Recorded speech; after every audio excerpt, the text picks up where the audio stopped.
This episode is brought to you by Sword Tiling, lead tiling specialists in the Northeast. Covering all aspects, including commercial and domestic, they've got you covered. So head to sword_tiling on Instagram and tell them St. James's Pod sent you. Welcome back to St. James's Pod, the home of Newcastle United content. In this episode, we will be looking at what's happened so far in the 2022 World Cup in Qatar, mainly focusing on England and the victory over Iran in our first group game. We'll also touch on any Newcastle United club news. I'm Sam. I'm joined today by Pete, Alex and Tom. How are you doing, lads?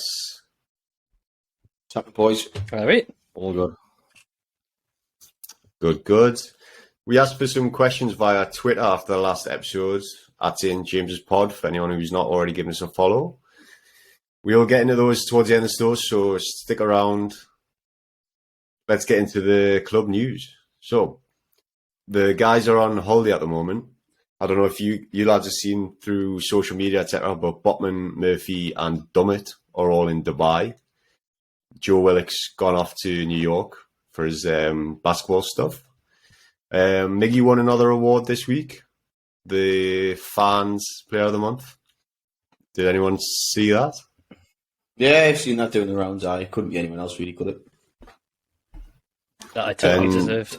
Have you seen the video of him getting it though? Saying "Why I man"? Aye, and he's the other phrase as well. That's what his phrase is. He's got to bleep it out because he says "fucking freezing." Apparently he's Scottish as well.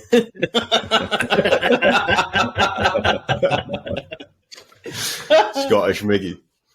Fucking Jesus. And the ex-player Peter Ramage had a birthday this week, so happy birthday, Peter. Big number 42. So for more NUFC club news throughout the World Cup, make sure you hit the follow or subscribe button and turn on notifications. So let's get into it then, lads. World Cup, it's on. How are you feeling so far about it? We obviously discussed beforehand that it wasn't quite the same build-up as usual. Wait, we're going to win it, aren't we? It's coming home. It's written in the stars, mate. That got you excited, has it? Getting there. I think it's now. We're a few games in, and it's just constant football throughout the day. It's not. It's great, really, isn't it? You've got your 10 o'clocks. And then you got your 3 games after that. You got your 7 p.m. one when you're coming in from work. It's ideal, to be honest. Like, I mean, it's winter, which isn't great. Still feels a bit weird. Like you can't get to the pub and sit in the beer garden, watch it on the big screens. But hey, what's stopping you, man? The cold. Get your big coat on. Put the jacket on. I think I'm definitely coming round to it now. It's obviously not the same, but I'm coming round to the World Cup, and there's been some canny games as well, some shock results and that as well. What did you all do for the Iran game then? Well, I was in work, so all work. Working from home. They did block the calendar out in work. In fairness, for the England game, so you could step away and like watch the game and that. So but That's kind of because of the time it was on, it wasn't like it was get down to the pub and watch it there. But obviously the next 2 games are in better times for that. So we'll be getting something done for that for sure. I was the same. We watched it at work. My gaffer just let me knock off early, and we got the telly downstairs, and then like the communal room, we just sat chilled out there and had it on the big screen and shouting and bawling at the telly and all that. But at least we got to watch it. Like, that's the thing. Like, usually, like first game of the World Cup, everyone's like, make sure they've got it off work, gone down the beer garden, and you always make sure that, like, right, I'm going to the pub for the first game of the World Cup, no matter what. Sorry, wife, I'm off. I'm off out. But I just watched it in the house as well. So it's a bit of an anticlimax to start off, but it's just a shit time, wasn't it? And slowly getting into it, and Friday night games are kind of one, so going out for that. Yeah, Friday night that'll be good for you. Like, so I think it's 5 a.m. here, but Saturday morning, is it? You might as well just stay up on it. Might So as just got on an absolute bender and stay up for it. I'm lucky if I see 1 a.m. these days, man. Hmm. So let's go through the results so far then. Obviously, we had the opener, Qatar. It was a pretty poor game by all accounts. But Alex, did you want to just read through some of the results we've seen so far? Aye, wait. Obviously, the opener, the fixed game for Qatar to win 1-0. So naturally, Ecuador won 2-0 there. Then obviously the other group, it. the other Group A game was Netherlands against Senegal, which it was 2-0 to Netherlands, but I think it was a closer game than the final score made out. Senegal actually looked all right. Then obviously we had our 6-2. On the evening, we had the 1-1 game, USA against Wales, where Good game, that. USA came up firing first half. USA, they look better than what I was expecting. Yeah, they look good. Like, I think the bookies had it priced fairly evenly, but USA proper came out the gates, and they looked really good. But I think they ran out of steam a little bit in the second half. So then we move on to Group C, and there's the shock result of the tournament so far. The Saudis beating Argentina 2-1. Oh, the Saudis. The Saudis. So, I think there was big celebrations outside St James's Park, as we're seeing on Twitter. Oh, did you see? Did you see the tweet, by the way? I think it was Oliver Holt. I can't tell whether he's been bitter or whether he actually knew it was. I don't know. I don't understand if he's bitten at that or what. Because obviously, surely he knew that was fucking bollocks. But you'd think so. It could be me. It could be us being naive. But yeah. While he's out there in Qatar himself. I know. Right, exactly, yeah. And then we had the other Group C game, Mexico 0, Poland 0, which Lewandowski got a penalty saved against the man, the myth, legend, still going. Class keeper. I was watching that game and Mexico looked the better team in the first half, but they were a bit toothless in attack. Lozano had a few shots from outside the box, but never really converted. So yeah, that ended up in a stalemate. I think it's the first of 3 0-0s we've had already. We've only had one the whole last World Cup as well.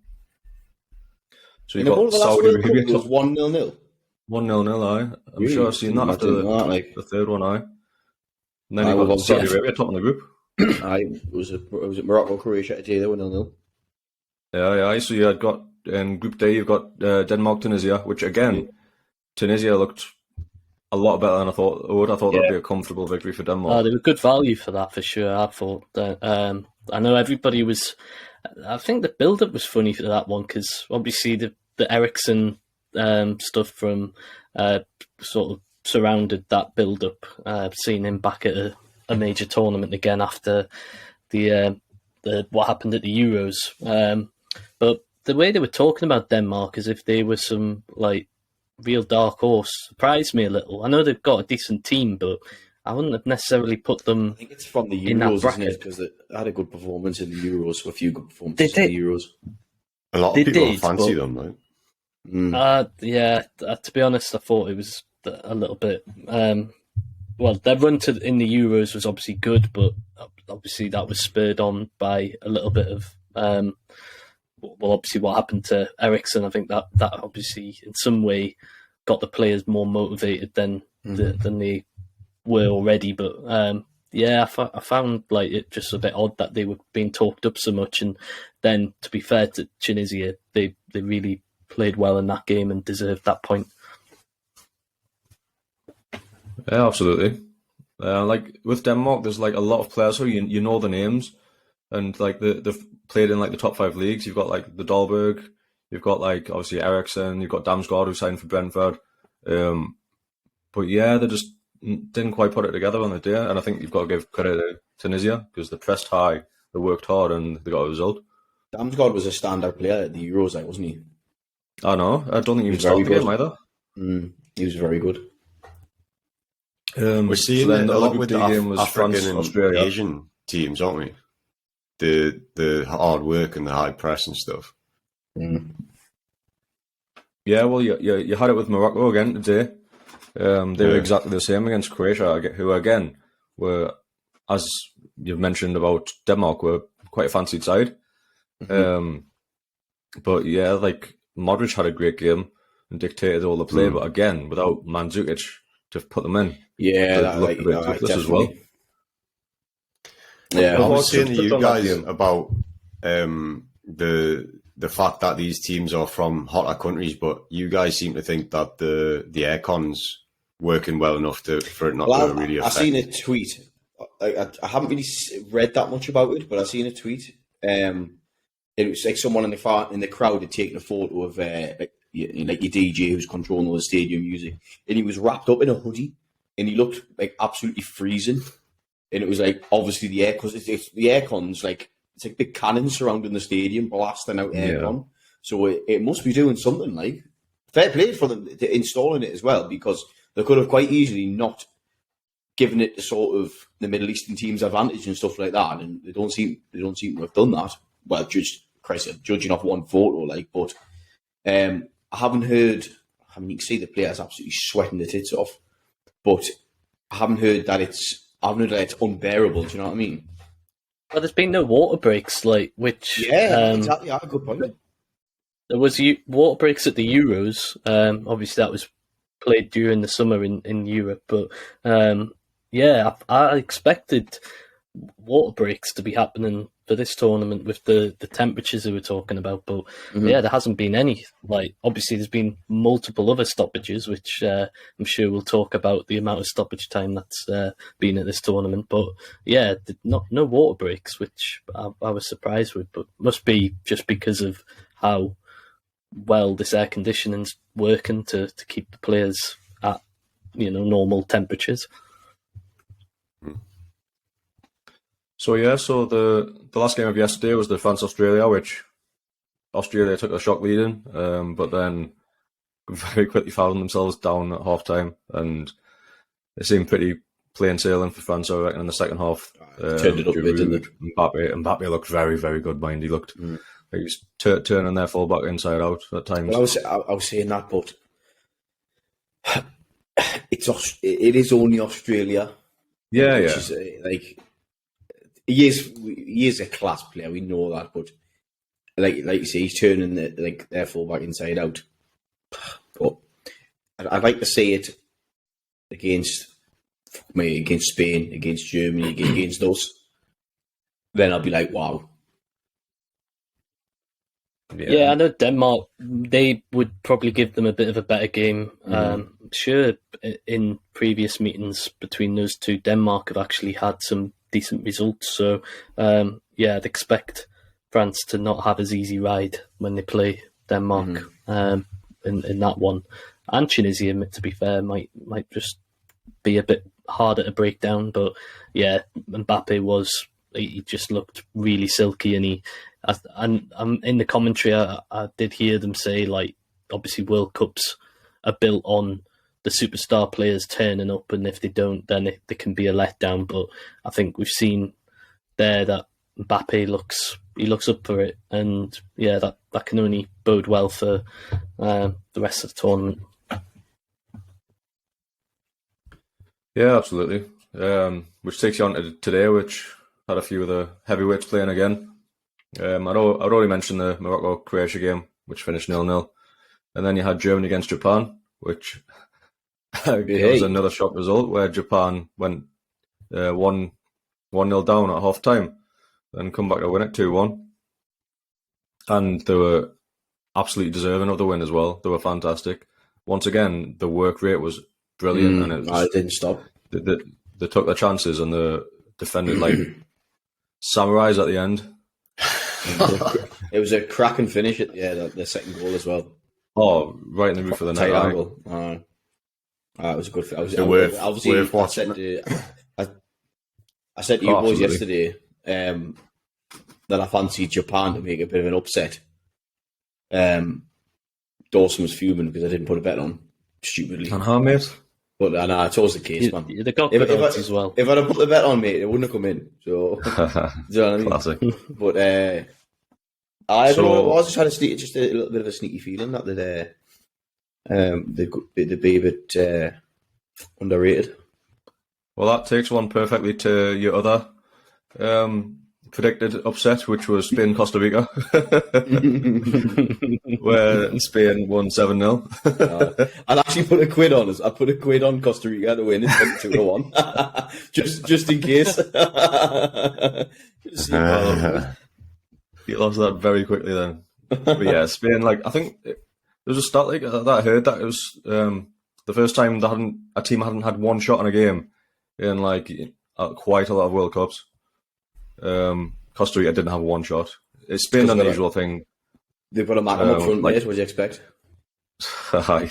There are a few throwbacks in the squad, like Brian Ruiz, who used to play for Fulham. Obviously, fucking hell. Yeah. Joel Campbell. Joel Campbell, Navas. So then, strolling the park for Spain in the end. Ferran Torres smashing a few in. Morata even coming off the bench and banging. So it'd be interesting to see what Spain will be like against Germany in the next game, because it's a massive game now. If Germany lose, they could potentially, well, it's likely they'll go out. Yeah, Germany don't seem to have like a cutting edge. I don't think they have for. They have for a few years, to be honest. They don't have a striker.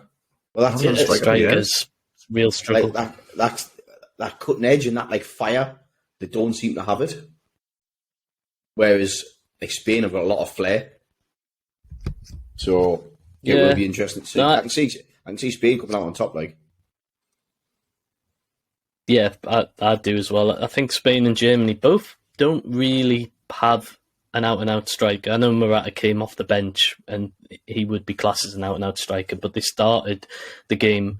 I think it was Asenio who was playing like as the middle player in the front three, and he's not necessarily classed as a striker in the traditional sense. So, yeah, Germany, they went with Havertz, and we have obviously seen and talked about Havertz this season when Newcastle played Chelsea, and he was pretty he just didn't really feature much in that game at all, and I think he's just having one of them seasons. But yeah, Germany they lacked any sort of focal point going forward, and yeah, I can see Spain rolling them over, and yeah, that's one of my predicted teams that we would that England could face down the stretch. I had us playing Germany at some point, but don't think that's going to happen now.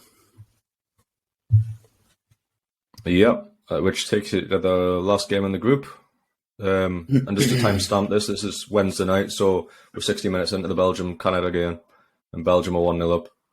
And Canada missed a pen in the first half as well, so it's a shame. Like, poor pen though. It was a poor pen. It was a bad pen. Yeah, Courtois saved it, but Canada looked right, to be fair. Alphonso Davies, wasn't it? Alphonso Davies, yeah. No, I wasn't. Yeah, it was a poor pen. Courtois just needed to go the right way, and he was going to save it.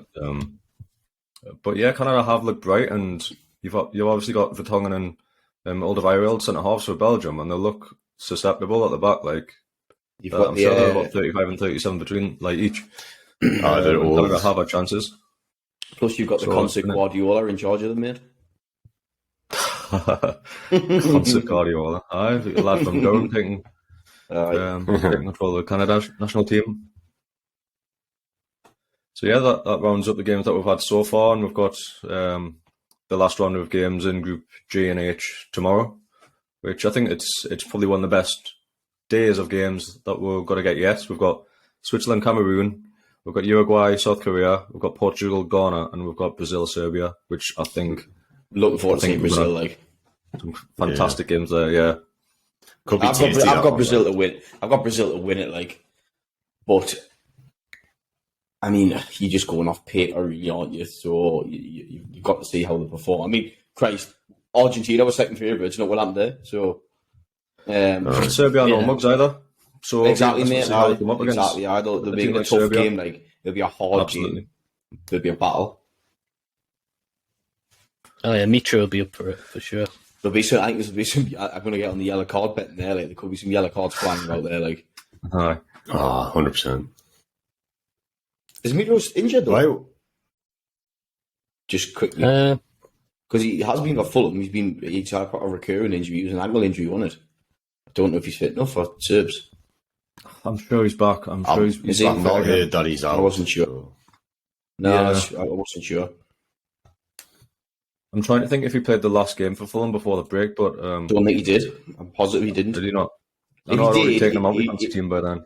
If he did, he he's wasn't not on for fully long at recovered, all I think. because he had Yeah, a, he's expect. yeah.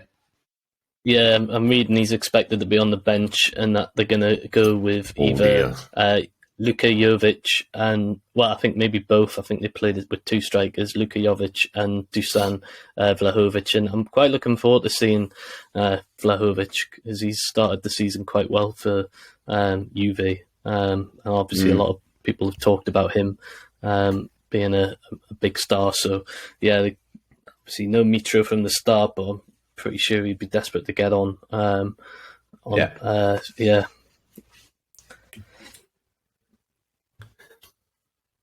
All right, well, let's dive into the England versus Iran game then.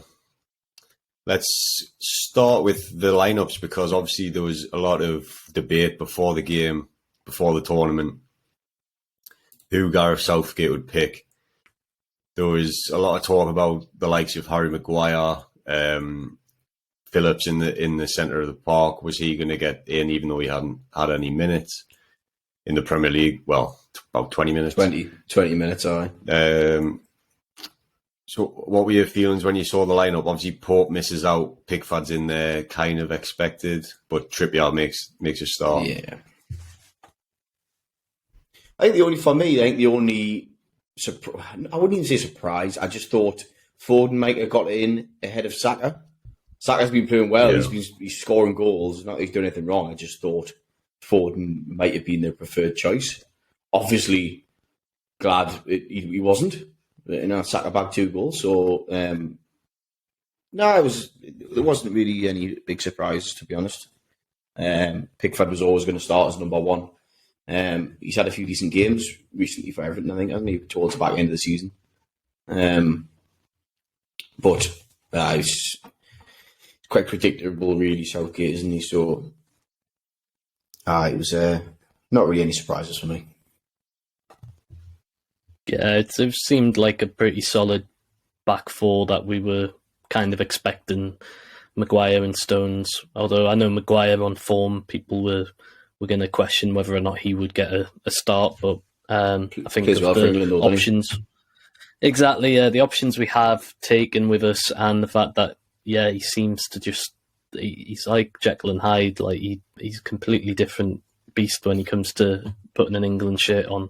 I thought he played really well in that game against Iran, but yeah, obviously Shaw as well on the left. We talked about there not being many left-sided options available, so it seemed inevitable that he was going to be in. But again, I thought he had a really good game, especially with some of the crosses he was putting in. Yeah, Could have scored, no. I could have. Could have got Trippier an assist.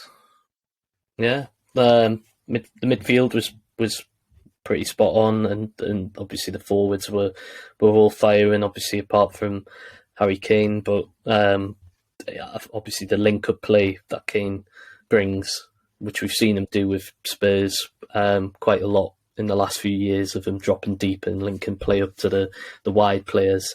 He did that again really well, and obviously assisted a few of the goals by doing just that, dropping quite deep and then spraying those passes out wide. So yeah, I was pretty happy with the lineup. Obviously paid off with the result.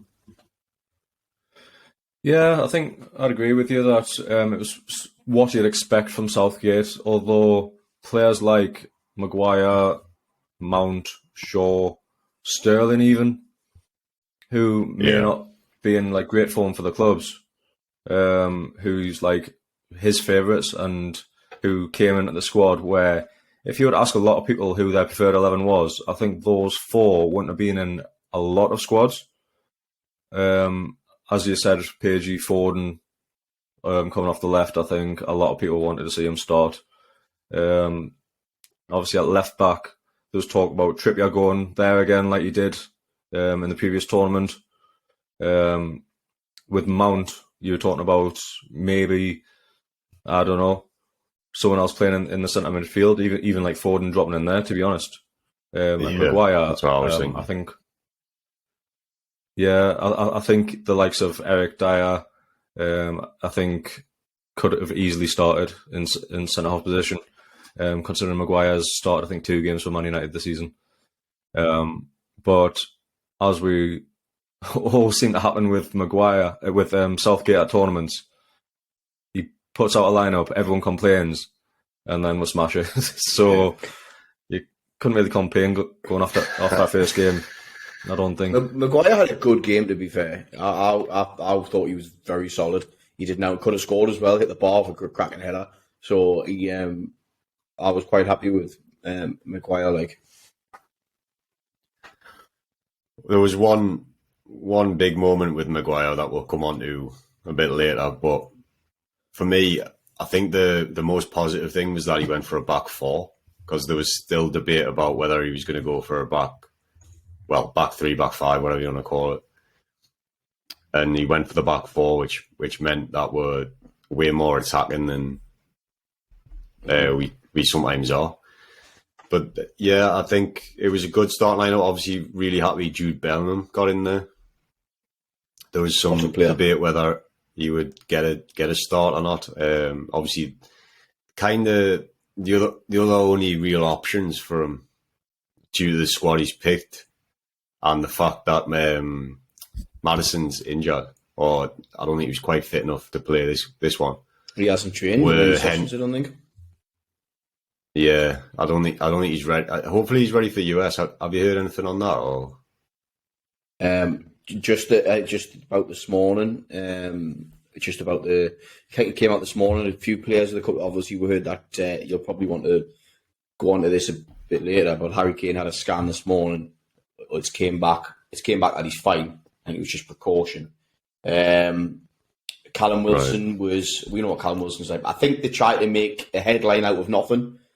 They were saying, Callum Wilson's he's getting a bit of treatment, but I think it was just muscle recovery. Same as Trippier. I think there was one other player. Can't remember who it was. Maguire went off, didn't he? With the concussion. Yeah. It was like dizziness, yeah. So I think it was just a couple of maybe just a bit recovery, really. I think they were just trying to, especially the whole Callum Wilson thing, he's a doubt and all that. It was just, he's obviously an older player towards the back end of his career, so he obviously takes a lot more time to recover. Same as Trips. So I don't think there's any major worries, but I don't know about Maguire. I don't know what the crack is with him, because if there's anything to go by Premier League rules, is it like 10 days you can't play for or something like that? It wasn't concussion per se, though. Yeah, he said he felt dizzy, but then he did tweet after the game. Concussion. That sounds like concussion, though, surely. Yeah, after the game, he did tweet like, "I'm okay. Like I just had a dizzy spell or something like that." Yeah. Well, the Iran keeper definitely has to be out. Yeah. No, Maguire took a bit of a whack in one of the corners. I do remember that happening. Obviously, for the Iran goalkeeper, he's definitely misses the next 2, I think. Nose on him. I mean, that was a nasty collision. That was an absolute shambles, by the way, how that was fucking dealt with. Yeah. That was like the whole Martinez incident in the Premier League. Yeah, totally. He should have gone straight off. Obviously, I think I said to the group, I was like, if this doesn't clearly state that their second keeper is absolutely bollocks, I don't know what it is. The bloke's nose is huge. He's obviously knocked out. But no, you just sit back on the bench, mate. He's fine. I was saying for England's sake, you hope he stays on. You're right. See?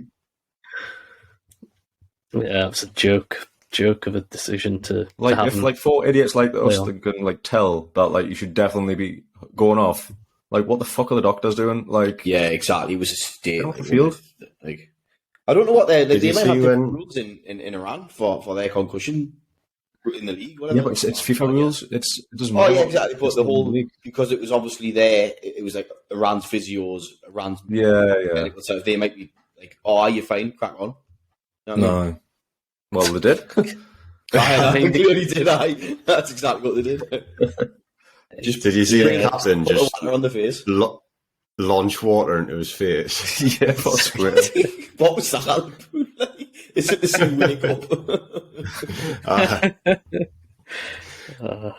His nose is on the other side of his face, and that is That was ridiculous. I don't even know if it's actually came out and he's like smashed his nose. Has he? Has he broken his nose? Oh, you got eyes, mate. Must have. I know exactly. But now it's really came out the saying it right was broken, compliment. because that was bad. Yeah. That, like you could see it on the telly, up from the camera view, up miles above the stadium. That his nose was just getting bigger and bigger. it was just ballooning up on it. I thought it was Dawson on the pitch. Wait. Hey. Sorry, mate. I made the joke myself. You can't use your own joke against us. I had to bring it back because I didn't want to say it. Dawes was playing the next game against for Saudi against Argentina. I'm sorry. Dawes, sorry. Yeah. Let's go on the winner. So You brought up through us with that, like.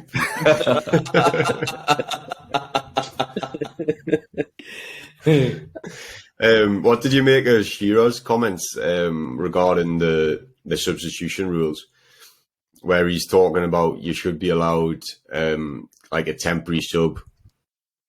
Kind of, I believe they do this in a lot of American sports. I think they might do it in cricket as well, do they? Where like I think you they can do bring it. Yeah, yeah. while he's getting treatment. So like, yeah. Yeah. But when we're talking about Iran, so obviously we've mentioned the fact that they were really hesitant to bring the sub-keeper on. Do you think it'll work? Because they won't want to bring that second keeper on for even if it's like 5 minutes while the main one gets treatment.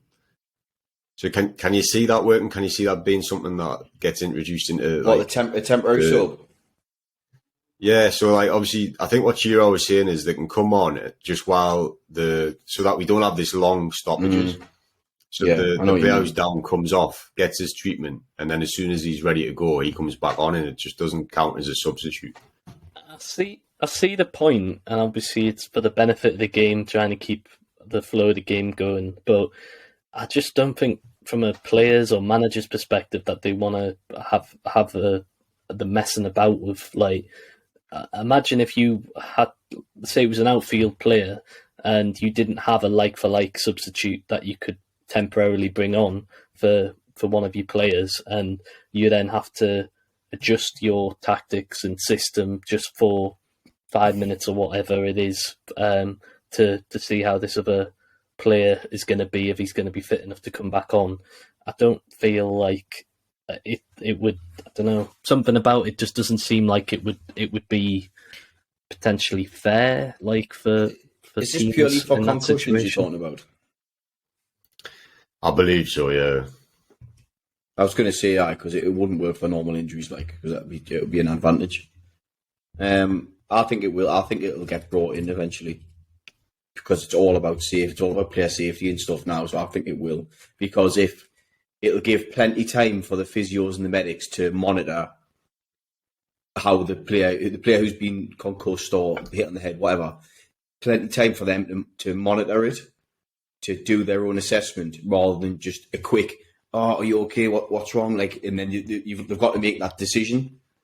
They might take him off when he's actually all right and can carry on. So then it's obviously a disadvantage to, it could be your club, could be the other club. It's a disadvantage to them. Or like the whole happened with Martinez, right? They let him keep on. He's clearly not right. So that shouldn't be allowed. There's obviously something that needs to be done. Like you shouldn't be asking the player if he's okay. The player obviously wants to play on. So he's obviously going to say, "I am sound." Especially in the World Cup, yeah. Exactly. So the player, the medics need to be the ones to make that decision. They must have some sort of tests. Take them off to the side, do a test for a little bit longer, whatever they do, and then they make the decision whether they can or can't. An independent like doctor or somebody could be there. It's a bit like, I believe there is an independent one already, but they make the decision, so they should. I agree with that page. Yeah, they don't go on. I never see any of them go onto the pitch and assess the players, unless that happens like when they get back to the changing rooms. But it's like having an independent doctor at the side of a boxing ring who jumps in and like assesses rather than somebody from the corner team. I see where you're coming from a concussion perspective, having like the temporary sub rule. I know rugby has like a similar thing for blood injuries, like to get a player off to then be treated with for the blood injury, and then they're allowed back on once that's all cleared up. And I know in American football have got concussion protocols as well. As soon as the player comes off, they get put into that protocol, which they're assessed to see if they can enter the field later in the game or not. So there's definitely models to follow from our perspective, from a football perspective, to see if it could work. But something needs to be done, because we can't be seeing situations like that in the Iran game, where obviously the delay was incredibly long. Like, I've never seen first half stoppage time be anything over like 5 minutes, and it was like 14 minutes or something, which is incredibly long. We can't be having those situations again, and having it was just a farce really, from Iran's point of view. You just brought up there as well the blood injury thing. We saw it with Lascelles. I think, was it in the Tranmere game where he got his nose popped, and he kept having to go like to the side and get his nosebleed stopped. So there's another situation it could be useful for, because obviously you're trying to do it, like you were saying, Pete. You're trying to do it like real fast, and get people back on. But yeah, let's move on to the goals then. Get on to the good stuff. So it's 35 minutes. Jude Bellingham scores. Obviously, we've had that massive stoppage, so it wasn't quite really 35 minutes into the game, but it's his first international goal, and obviously breaks the deadlock. What did you make of that one? Oh, brilliant header! Like for somebody of we don't get a lot of coverage of him. Playing week in, week out with him, being in Germany at Dortmund, and only sort of Champions League games is when we get a real chance to analyse his game. But for someone so young and he's just got so much energy, box to box kind of guy. And the header was taken so well, like proper nice little glance on it, but knew exactly where he wanted to put it. And it was, great cross as well. I think was it Shaw that crossed that one in? I think he was aiming for Kane though, wasn't he? With his cross. Well, maybe. You'd probably back your number 9 to be wanting to be getting on the end of it. But in fairness to Bellingham, that's where you want a guy making runs from midfield and getting on the end of it as well. So fair play to him. I thought, he took it really well. He had a brilliant game, Bellingham. Set it up. Exactly. Set himself up for the rest of the game after that to just, he controlled things for me from that point on. You can't. It's hard to think that he's only 19. He plays like a 25-year-old. It's just ridiculous. The time on the ball he has, his awareness. He's so casual. He's so relaxed. Even when he speaks to the media, he's so switched on. He's captain Dortmund for a reason. Do you know what I mean? That's how far ahead of his age he is. He's obviously going to be a huge player for England in the future, and he'll be around for a long time. With him starting in the first team so young, he's going to be around for a long time now. He's like the very Yeah, definition of a box-to-box player. Like, he does everything. Yeah. He tackles, he passes, and I think he's been taking tips off Joe Willock circa 2020-2021 season. Right, Arriving late in the box. Oh, wait. Scored it in a row, didn't he? But that was like, it was just like that, arriving late and scoring a fantastic header. Like, and I was so happy for him as well. Like, he's so fucking good. he's class. He's ridiculous. Aye. Do you think I just like wonder Ron if- Bellingham? Sorry, I was going to say, do you think he goes to Liverpool? I don't think he does. That's what I was going to say. I wonder if this tournament's going to price him out. Because I think Depends if they Dortmund take have been him pretty. They've been pretty strict, Dortmund, on what their price on him is. I think it's something in the region of like 100 million euros, I think, or maybe pounds. One of the two, I think, is the 100 million seems to be his value, and I don't think it'll put Liverpool off. I don't know if the I player don't know if it'll himself be 100 after this wants tournament, it or or if he not, plays like that every game. move. It's Be going to be interesting more. if he's got a release clause. Yeah, it's very true. You think we'd know about Yeah. it? Like with Either Haaland. that or or he's just got like a gentleman's agreement that he doesn't go for But anything more does than he? Will he want to go to Liverpool? They're not. I mean, they're not exactly. Okay, they're having a bit of a blip this season so far, but I don't know. I can't see him at Liverpool. I'd see him more at City, the way they play, than Liverpool. But if you look at Premier League teams, though, like who can afford him? One, the transfer fee, and two, the wages. The fucking tune. Who? Realistically, though, like who have you got? You've got City, Chelsea, us, Spurs. I wouldn't say can afford him. Nah. Liverpool, like, yeah, you could argue that they could afford him if they want to, but they're in a bit of a blip. Well, they're also trying to sell the Arsenal can't afford him. Would Liverpool try and buy a Man player U. like that? Man U, they're also trying. They wouldn't Man afford U. him at the minute. So Man U spend 100 million on one player every season. Of course they can afford Man him. U that's could very true. Man But U could he won't definitely go. go for He won't go to Man U, though, will he? Like, nah, you'll not. if he won't go to Liverpool, he won't go to Man U. So Well, then you're looking Sancho went to at Man us, Yeah. He's not Chelsea, he's not coming and to us, is he? It's far too City. early for us. He's Yeah, not. He's not going to come to us, and he's not going to like. Well, he might go to City. So City's the one for me that you'd go there, But but then they've just spent Calvin Phillips, on haven't they? Phillips, and he's not even. What's- Well, I know he's what- had injuries, but What did they pay for Phillips? It's like 50 mil. I was going to say about Oh, is 60 it? billion. What did you say, Sam? Aye. I'm chucking out 100 mils in that. That was Grealish, man. 100 mil on Calvin Oh. Phillips. That Leeds was fucking Grealish, laughing. Laughing all the way to the bank. I think it's going to Man be U- Chelsea or City, isn't it? Well, Who says he so goes to it's- England? Bit. Real could do Well, that. yeah. Go to him. You come to England, like, you definitely come to England. Is he definitely wanting to move away?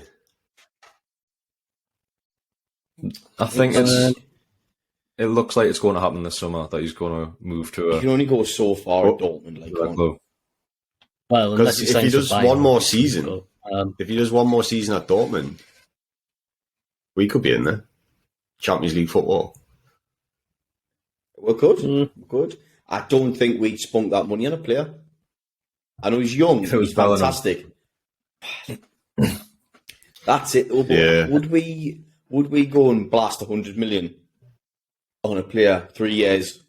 Or would it be 2 years into a fucking takeover? I can't see it. Like, you'll get snapped Spent up by the end 64 of on the Isaac season. or something.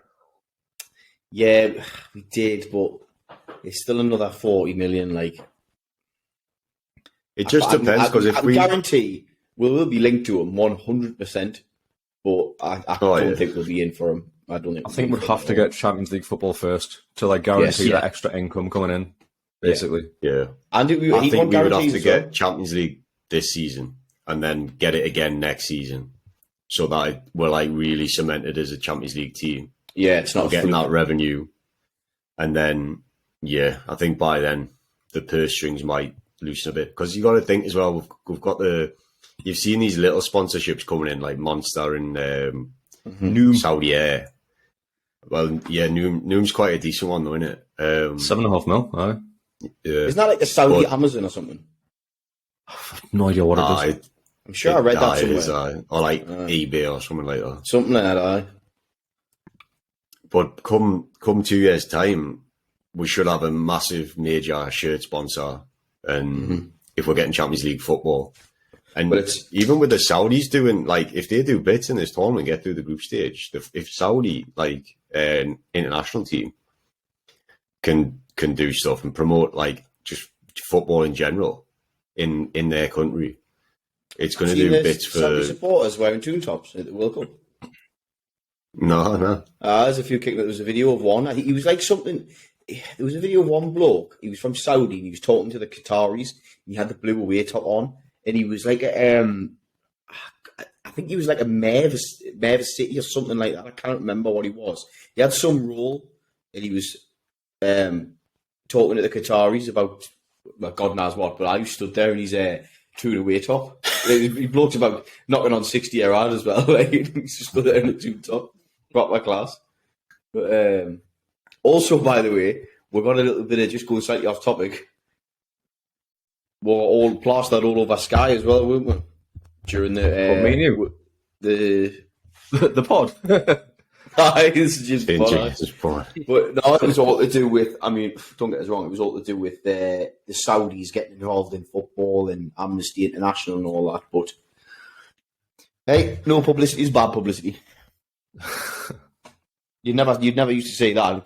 Talking about the World Cup, talking about Saudi v Argentina, and there's St James's Park in Newcastle, and Eddie Howe getting interviewed on the telly and all that. But it was obviously all to do with human rights and all that.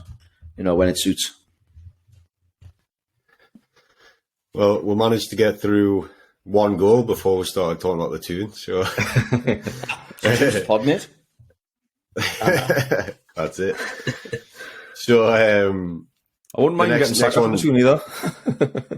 Yeah, the next one's Saka popping up, and that was a Harry Maguire knockdown, and then he just rifles it with his left foot. Nice goal, that, wasn't it? Yeah, it was a beauty goal, that, like, really nice. He's a good player. It took a slight deflection, but like it definitely brought it closer to the keeper though. That deflection. It did a little, but I'm not taking anything away from like the strike. It was like it was a great effort, but yeah. So how sounds much like you are a bit like. Oh yeah. How much do you think the Tune are paying for Saka next season? I'm seeing a trend here, lads.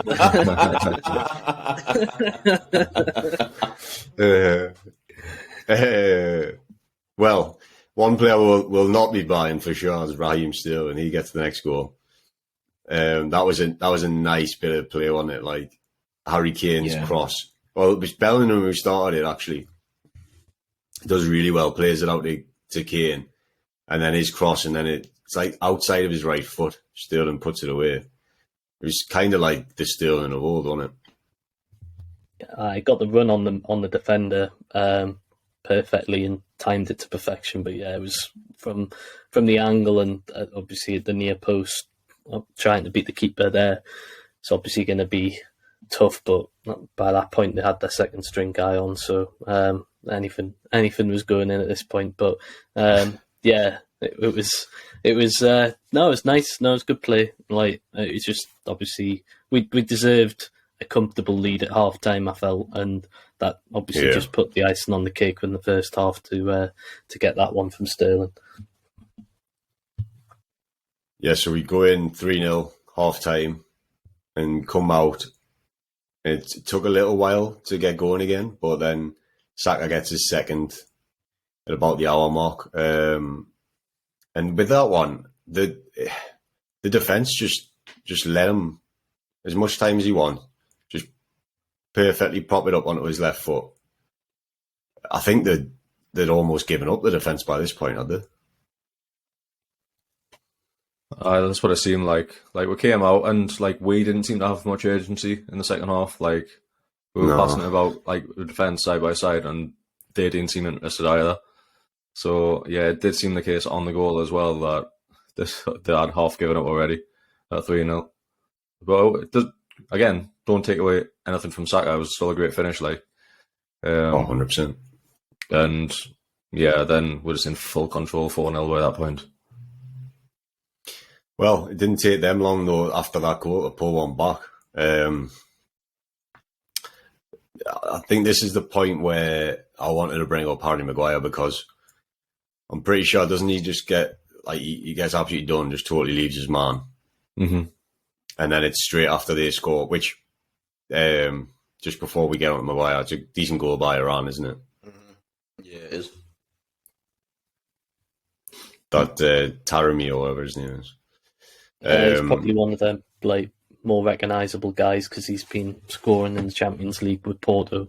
But yeah, he's not the guy I expected to start. I know in the last pod when we briefly talked preview in this one, I thought that Azmoun was going to start. I don't know if he had a injury or something, but I think he's like Maguire, like Madison, where he's just about ready to come in, but he's not quite there, I think.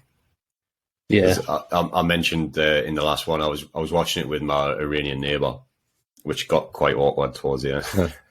But that's what he was saying anyway. But yeah, so it's after this Maguire goes down towards the end. if only the keeper had little longer arms, he might have saved it though. Hey. Oh yeah, that's what I was going to ask. Do you think Pickford should have done better?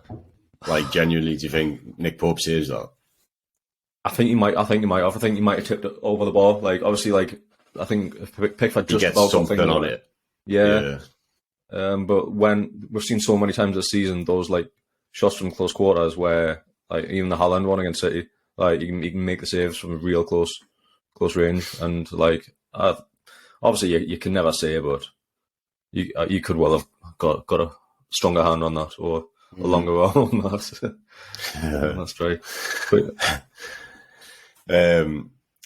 So Maguire, do any of you think that he slightly played up on the fact he was starting to feel dizzy or whatever because he got dusted for that goal?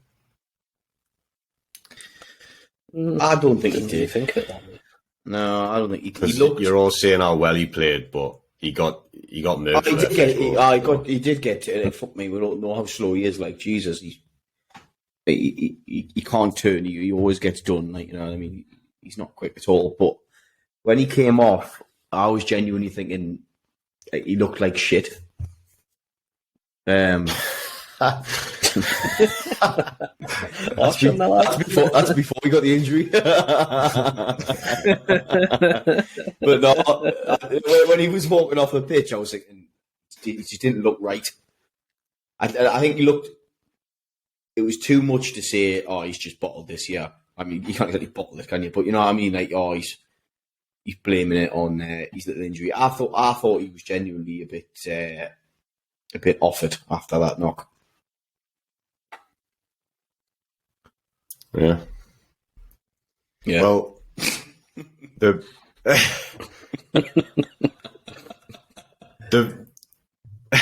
big thing is Newcastle fans when he decides he wants to come off is that Callum Wilson's actually on the sidelines ready to come on at that point. They're going to make that triple change. Everyone's buzzing. And then because he wants to come off or has to come off, obviously Eric Dyer comes on and you see Wilson having to sit back down on the bench. I was gutting, like I was so buzzing from getting on, and then to see him sit back down and then but the other two are like still ready to come on. But we just need to flash back to the start of the game again, because we've got to talk about, while we're talking about Maguire, the pen shout we had before, like while it was still 0-0. That, by the way. It was an absolute blatant. There couldn't be a more blatant pen. What VAR we're fucking looking at? The VAR must have still been outside the stadium having fucking problems getting into the tickets, because how they've missed that is ridiculous. It's just, it's unexplainable. It's just highlighted it more because we've seen penalties given in the later games after that one, which were for decisions which were even similar or like, you know, our game, softer ones. Yeah. Aye. But yeah, like Maguire's is more of a pen than theirs. No, it's not being biased. Oh yeah, no, Maguire's an absolute lump, so he's not exactly going to be easy to wrestle to the ground, and he did. Aye, proper cannon in on him, aren't you? I was going to say, throwing out all the compliments to Maguire. He's a big lad, isn't he? You know what I mean? He's a lump. Yeah, the same. He's a big lad. Then He's a lump, but he looks like shit.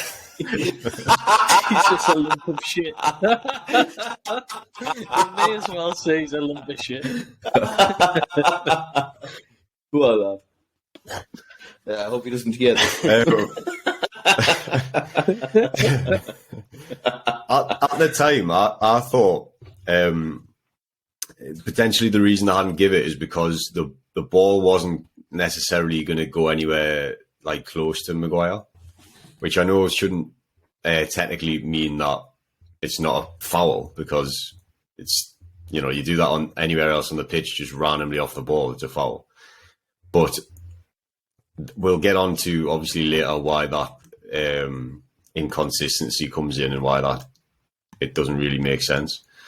But just after the Dyer substitution, you see the triple change made, but still Callum Wilson doesn't get on.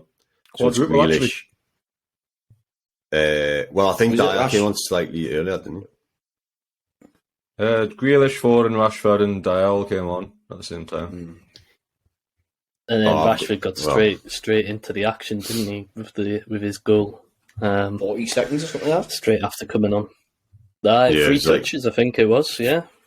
Yeah, it was his first influence in the game, wasn't it? It was so lovely control. You can see that he's got some of he's got some of his confidence back. He's obviously came back. He's scored a few goals for Man United. I was really happy for Rashford to get a goal like that, because we all know he's a top class player. He's obviously been off it, whether it's been off the field, politics, God knows what's had his mind elsewhere. But Ten Hag seemed to have got him firing a bit, and it's just shown there. 40 seconds into the game, does exactly what he needs to do. Lovely, cool, composed finish. Considering that he's normally better off the left side, because he came off the right, dominantly right-footed, but he came off the right, and he just had such a really good finish with his left foot, just as well. And yeah, it was obviously great for him confidence-wise. Again, we've seen Kane involved, dropping deep, and then spraying the pass out wide to him. And I think that was pretty much the last bit of action for Kane in the game after that. But it was. I thought that was one of the picks of the goals for me. Was that one? But Wilson was spewing on the sidelines, like. Well, he would have been, of course, he would have been. But I don't know if Rashford was going to come on anyway with Wilson at that point. But I just mean that he was all like ready to get on, and then he sees. What not be Michael? Passionate about this one. He sees somebody else coming on and scoring, and he must be thinking like, "Get me on that pitch, because I'm going to bag against these." But it doesn't take him too much longer, and he gets on, and gets about 15 minutes or so. Well, actually, I say that there was another. How long in the second half injury time? Because I think they announced it was going to be something like 10, and then I'm sure it went for like 15 or something. So he got a decent run out in terms of minutes. He did, and he gets involved as well. No, he does, and he's a different he's a different striker, obviously, to Kane. Yeah. We know that, but like it was evident when he came on how we would change the system for England, like to have him more, on the last man and trying to break the line that way rather than trying to come deep like Kane was doing. And obviously that was where that Wilson got the breakaway moment where, I mean, everybody's saying player in form like he is, should he just go for goal? I thought he did exactly what he should have done, and that was to square it to Grealish, because I think and he said it himself in his interview after the game. He said like the angle was closing, like he didn't feel confident enough that he would be able to beat the keeper down at the near post. So yeah, for me, perfectly, like for the team, did the right thing. I'd want him to do that for the tune as well if he had somebody like in a better position to finish it off, to do what he did there. And I thought that was just epitomises the player he is. He does it for the team, not for selfish reasons. Not gonna lie, I was fucking gutted he passed. Like 30 years old, could get his first like World Cup goal, and he passes it to Grealish. Like, I can completely understand why he done it, and it was the right thing to do, but I was fucking gutted that he didn't score for himself. Like He'll get another chance. Like you were saying there, Paige, like, you basically took the words out of my mouth. The contrast in strikers was like massive, I thought, when you like Kane sat so deep. I've been saying it for quite a long time now, months. Does the same with Tottenham. He's sitting so deep. Like he's almost dropping into a number 10 role when he can finish when he's in the right place at the right time. But like, Wilson's an out and out poacher for me. Like he's always on the last man. He's quick. Like people forget how quick Wilson is. He's so direct. Whereas obviously Kane got 2 assists there. Where Kane should be the one putting the ball in the, well, it's pretty obvious he should be the one putting the ball in the net. I know you contribute in every way you can, but I don't know. Like I've been saying it for a while. Well, are you making a case then for Kane to start where Mount was playing and for Wilson to play ahead of Kane? Not necessarily. No, I don't think that'll work. But does Kane need to play with another? Does he need to play with another striker? I know he's playing with 2 out players out wide. You obviously got Saka who can bury, you've got Sterling who can bury, but I don't know. It might work. Obviously not something to experiment in the World Cup, is it? No. I think Kane would be offended if you played another striker with him. I don't think he'd like it at all because he's not the main focal point. But it seems to me that as each season goes on, he's dropping back. He's almost getting like Rooney did towards the end of his career. Yeah, I'm not saying Kane's not the end of his career, but he's getting very deep. I think he's got a future in that position. Like you say, the Rooney kind of transition of going from a striker to a number 10 to then, he's obviously not quick. He's like, no, he's not got that turn of pace, but he's definitely got a finish from anywhere. Pass. He's got a pass 100%, and he can finish from anywhere. So, but at what point do you think let's mix it up a bit? Because it's good that you can take Kane off. Not that obviously Kane came off because of his ankle. Whether he takes Kane off in future games, I doubt it. If there's not a valid reason, but that would sort of baffle defenders. That if you bring Kane off and then you put Wilson on, it's a completely different striking option. The defenders are used to sort of Kane running towards them, whereas when Wilson comes on, they'd be chasing him. So it's a brilliant option, and I don't think he will, but I wish Southgate would utilise it a hell of a lot more. I know it's been the first game, Christ, but we know what Southgate's like. I'm sounding very fucking depressing here after a 6-2 win, by the way. But like Kane got injured. Like it was quite early in the second half as well when we were 3-0 up, so it wouldn't have done any harm to get Wilson in a bit earlier and just. This is it. We'll protect Kane, get him off the field. Yeah, don't have him run around for another 20-25 minutes on his injured foot. Well, we've got a whole tournament ahead of it. There's too much. There's too much. not belief and not pressure, but it's too. I don't know what it is. It's too much on Harry Kane, as if he's the only saint we've got. Fuck me, like Kane should have bagged in a 6-2 win, however, against Iran. I know he got 2 assists. Didn't have a shot. Exactly, his job's to put the ball in the back of the net. He didn't have a shot. So for me, he gets the wide players involved, say Rashford running past him for his goal. I 100% get that. Which is so that means we need to put him deep and put a striker on. Take like Paige says, take Mount off. But it's not going to happen. Do you know what I mean? It's not going to. We're not going to. No, it never happened. We're not going to experiment. You say we need to do that, but if we're bagging 6 goals, then this is more focal point on Harry Kane, like in Wilson, like how they could be used. I mean, fuck me, I'm not exactly a manager, am I? Obviously, 3 of those goals came from the players playing out in the wide positions, not the man through the middle. And obviously, that's where if Southgate thinks that he's going to get the majority of his goals from those positions, then it doesn't matter if you put Kane in or Wilson, because as long as somebody's getting the ball to those guys out wide and they're cutting inside and scoring, then it doesn't really matter too much. Didn't 5 of the goals come from the winger?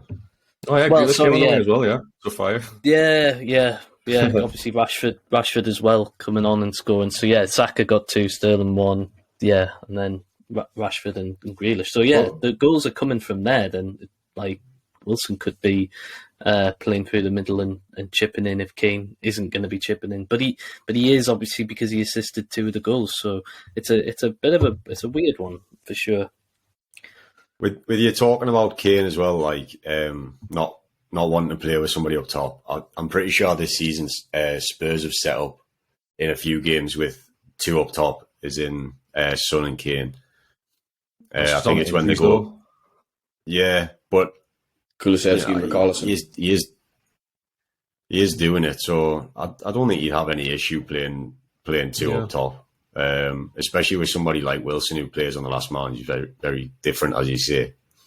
But that would mean Kane, in the Kane and Son partnership, Kane turns into Son and Wilson turns into Kane, because Wilson will be scoring. If you know what I mean. It's very much the case with them, though, that Kane is doing all the hold-up play and Son's doing the running in behind. So Wilson would be that one, running off him. Mm-hmm. So yeah, it could work. Well, because those white players are getting so much action. Yeah, Mount really didn't, for me. Mount in the first half and into the second half. I mean, he was obviously involved in parts of the game, but I couldn't quite tell what Mount's purpose was in playing off the striker. If he was to be more somebody who would drop in to make a midfield 3 and at times, or because he wasn't really pushing on from Kane too often, and obviously he wasn't making too many contributions in terms of goals and everything else. So I just really didn't really know what his purpose was. Watching him, you thought, he's getting himself about a bit, but what's he actually doing? Type thing. I didn't notice him making mistakes, but I was like, what's he actually doing? I'd bring Foden in from me, or Maddison once Maddison's fit. Yeah, so what changes would everyone make for the Wales game, if any? For the Wales game? Is Wales next? The USA game before it as well. I was going to say. Rest everyone for the Wales game, because we're going to be on 6 points. That's what I was getting at. I don't know about.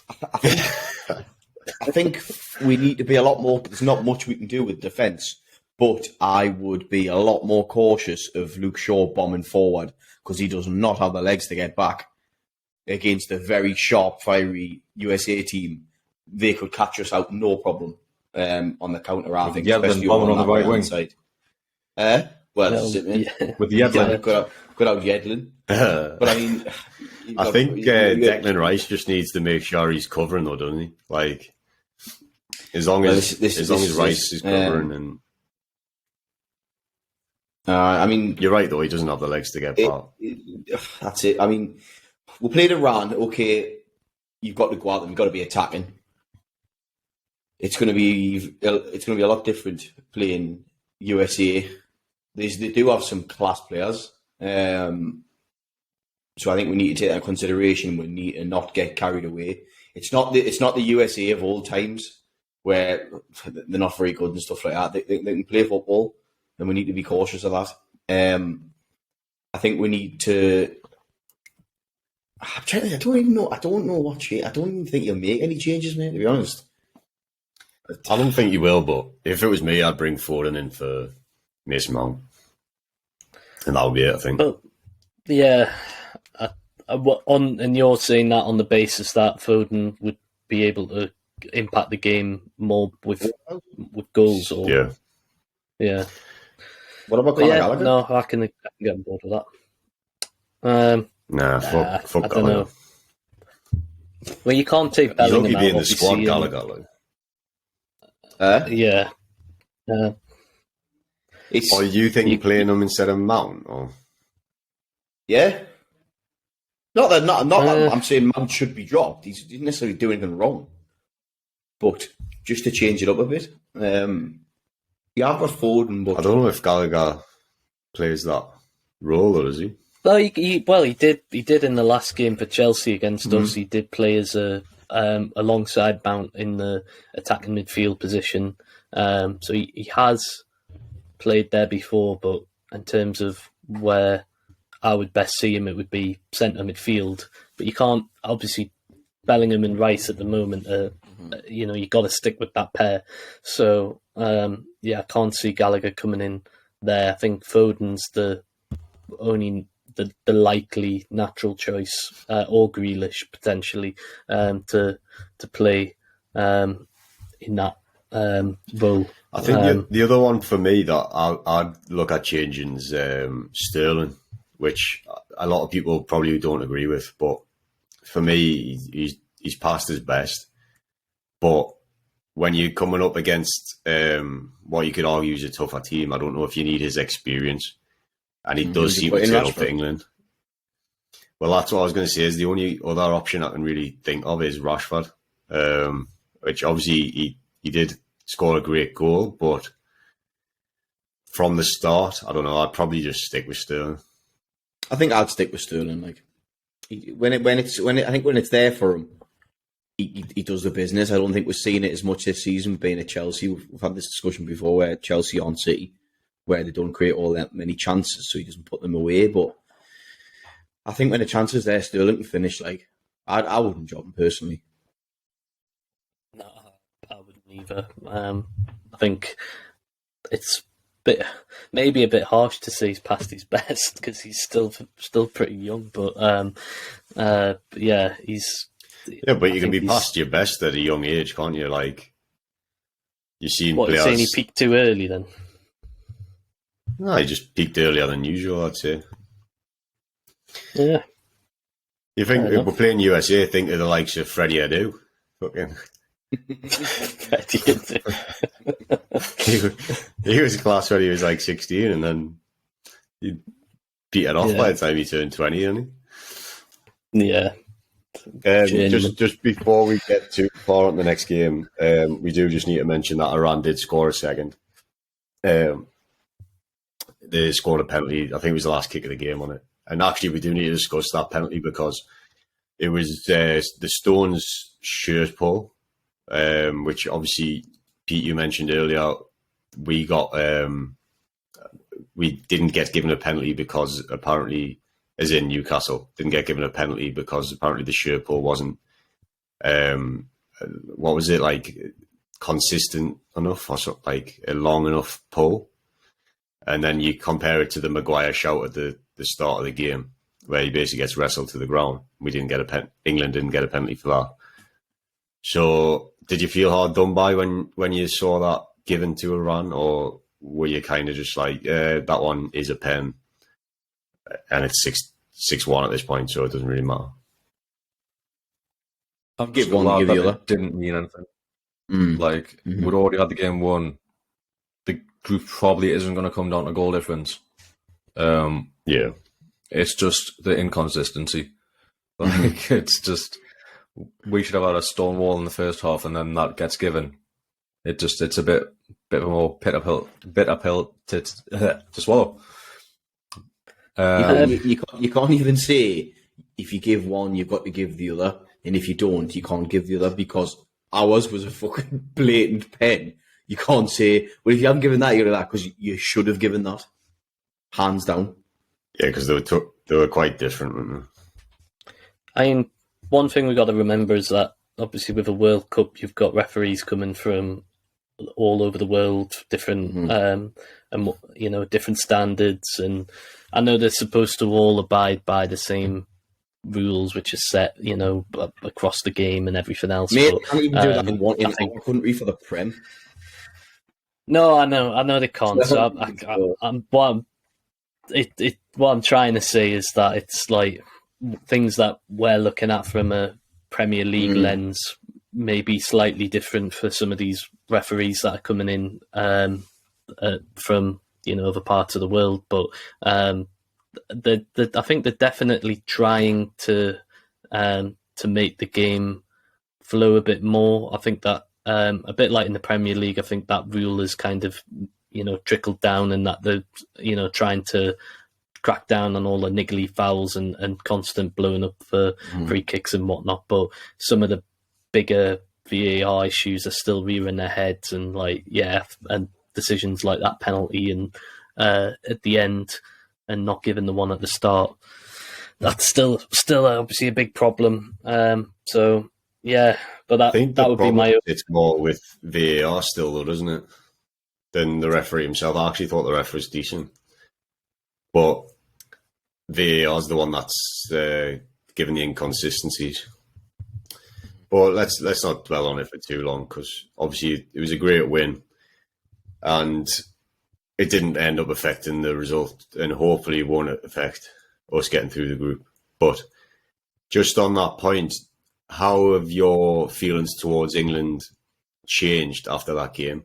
How far do you think we can go in this tournament now, if they have changed? Because they've changed for me. Like I was expecting. I think I predicted 2-1 for that game, and obviously it was 6-2. I said in the preview, like, we'll not keep a clean sheet, and the defence is still a worry for me, but I kind of feel like we should make the quarterfinals now. I know you guys were already backing us to get the quarterfinals, so do you think we can go any further on that now?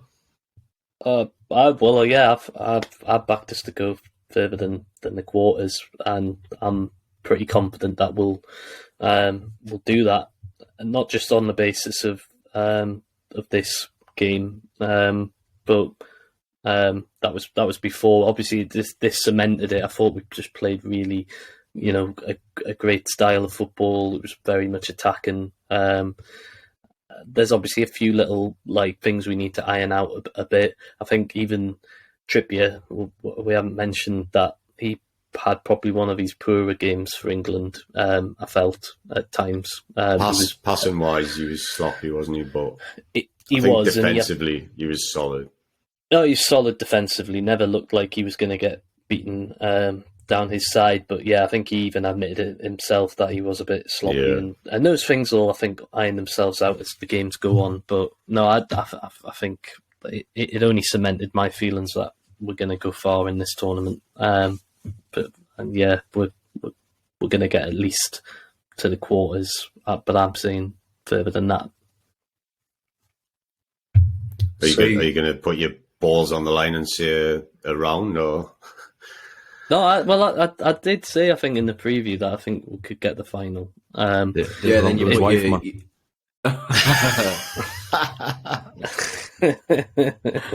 then you put your sensible hat on. So you done with that. I did put my sensible hat on, and I'm then pretty sure when you put your sensible hat on, you said quarters. He did. Yeah, he said quarters when he put his sensible hat on, but he said final beforehand. I think it was more on the basis of who we would actually meet in the quarters. And the way I predicted it, we would end up with France, I think, in the quarters. And obviously, we've seen how France are, and they're looking pretty good as well. So Are we still Yeah. going to meet France based on your prediction, or they're going to finish top of their group, so we'll get somebody else? Oh no, it would. This was with us both finishing top of the group that we would meet each other. So At you that now stage. think we can beat France then?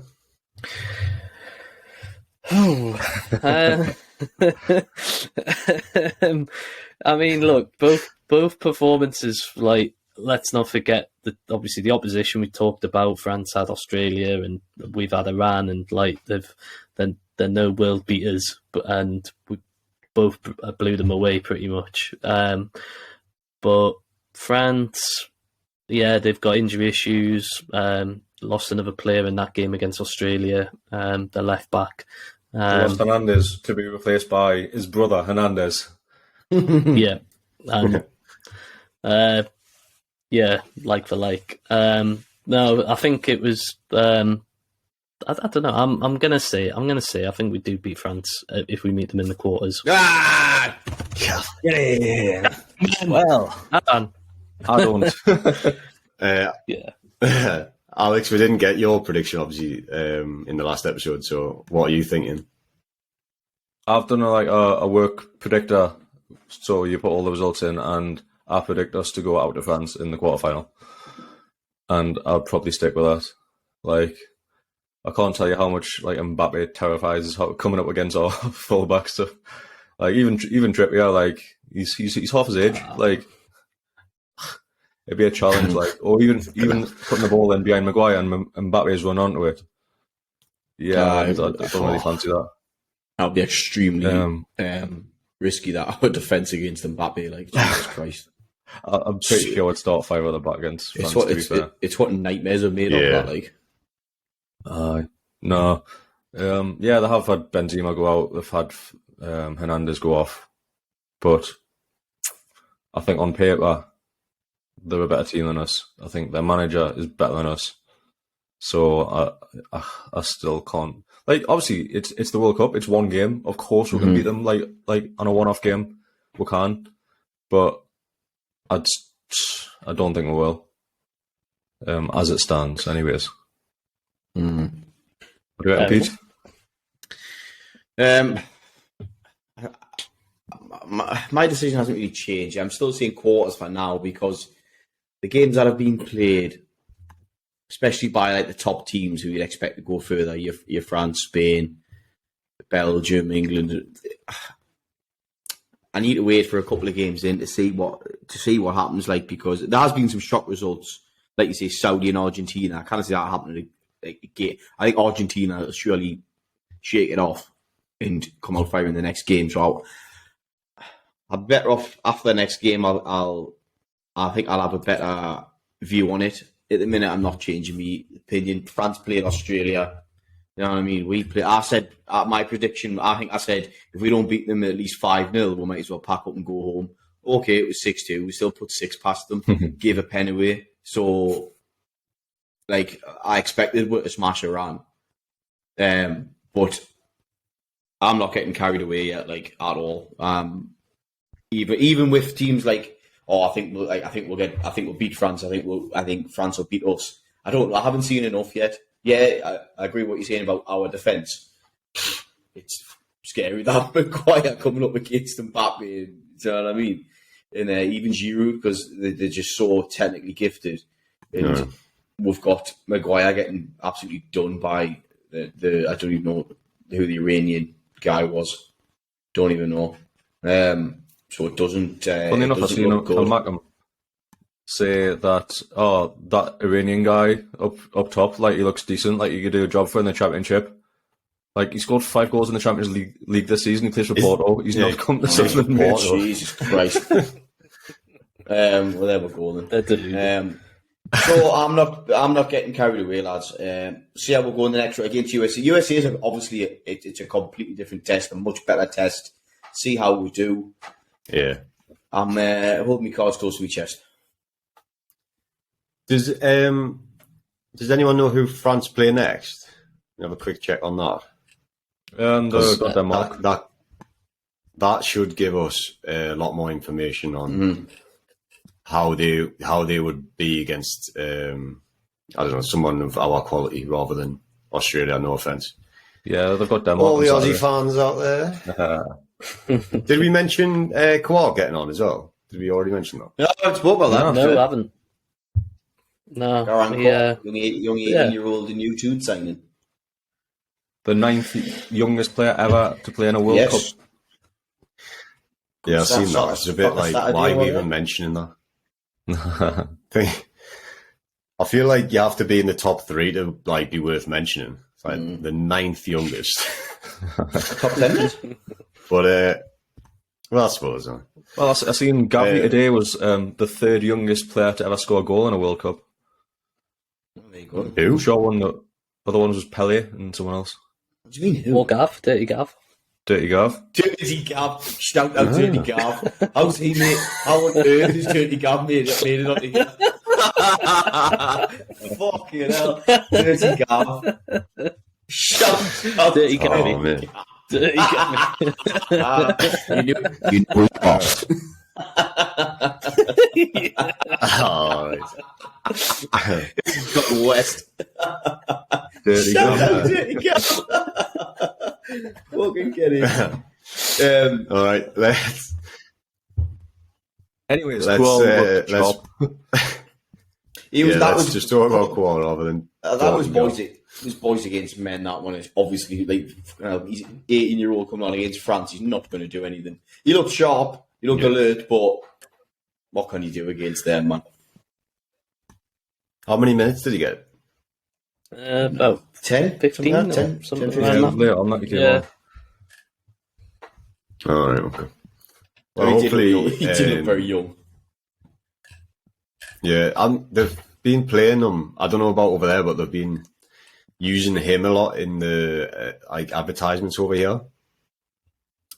Which I was surprised at, obviously, because he's so young. But What for the them World being Cup? such Advertisements for the World Cup. yeah, like I'm assuming over there you'll get the adverts and it'll be like Southgate, Kane, and whatever, like coming up on the screen. He comes up on like the Aussie TV. He's obviously had a lot of limelight now, which- European limelight coming over here. Yeah, it's good. Like it's like I was going to say, it's good to see a Newcastle player, but obviously it's a bit weird because we've not seen him playing in Newcastle shirt yet. Still, like, And then when he comes, he hasn't got a work permit, so we've got to loan him out anyways. Yeah. well, I believe that changes if he gets enough minutes in the World Cup. That's why I was In asking. the World Cup. Right, Um, okay, I didn't know that. Yeah, because if he gets international minutes, that should change. Yeah, yes. So, Yeah, he I has mean, to maybe play if 70%. Australia crash out, he might get a start in like the last group game. But anyway, leave us a comment on how you guys think England will go and if they can go all the way. And if not, who you think will lift the trophy. We'll be bringing you more episodes throughout the tournament. So if you're interested in this content, make sure you subscribe to the channel or follow Questions? the podcast on your favourite podcast platform. I'm not wrapping up. I'm just doing a mid-ep ask for subscribe. Not over here, mate. I'll tell you, we're in the 30s now. We're going to have to start wearing a vest in these studios. 31 on you? Fuck off. Will you not? Best to go. One thing I wanted to discuss in this episode is James Maddison and his potential influence from Newcastle United players. Obviously, we know he's good mates with Callum Wilson, both like Coventry lads, and we've seen them like coming off the plane together and stuff. You know, Trippier's going to be in his ear, and obviously you've got Nick Pope there as well. So, do you think there's a good chance that they're telling him, "Oh, you know, you should come to tune"? Yeah. To be fair, I don't think it matters too much whether they're there or not.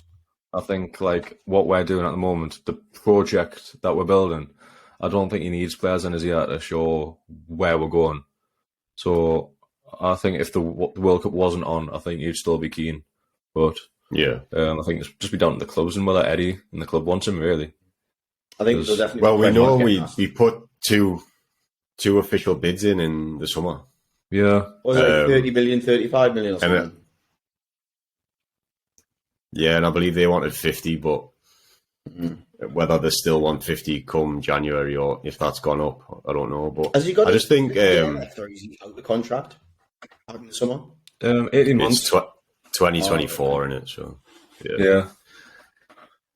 I feel like if they discuss stuff like Eddie's training, like tactics and like his techniques and how he's helped players come on in their game, I feel like someone like James Maddison will really like respond to that. So I do think there's potential. Like, I don't know. I think he wants to come anyway, but maybe he'll push a bit harder to get out of Leicester in January rather than wait until the end of the season. So we'll see. Right, let's do some. Before we get on to those questions that Pete's obviously eager for, let's do the predictions for England USA. We'll start with Alex. What are you saying? I reckon we'll win 3-1. I think we'll be in full control of the game. I can't say we're not fucking up once in 90 minutes, but I think we've got enough firepower that we're going to put a few goals past them. And if there's one thing that we've seen in these games that have been played already, is that you can't just sit on a 1-0 lead or 2-1 lead, because it's such a precarious situation to be in. If we go 1 up, I think we need to really push on to try and get a cushion. So, yeah, 3-1. 3-1. Right, I'm going to write this down while you go, Pete.